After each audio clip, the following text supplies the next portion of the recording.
Hello friends, இன்றைக்கி நான் கடாய் பன்னீர் செய்ய போகிறேன். எப்படி செய்யலான்னு பார்க்கலாம். நான் பன்னீரை இந்த மாதிரி கட் பண்ணிக்கிட்டேன். எப்படி செய்யலான்னு பார்க்கலாம். ஃபஸ்ட்டு ஒரு சட்டி எடுத்து வச்சுக்கோங்க. அதில் கொத்தமல்லி ஒரு 2 ஸ்பூன் எடுத்துக்கோங்க. வரமிளகா நான் ஒரு 5 வரமிளகா எடுத்திருக்கேன். ட்ரை ரோஸ்ட் பண்ணிக்கலாம்.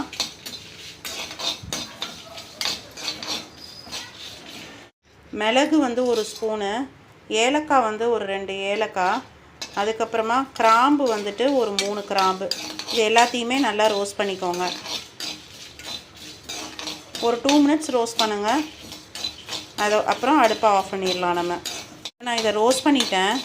இப்போ நான் அடுப்பை ஆஃப் பண்ணிடுறேன்.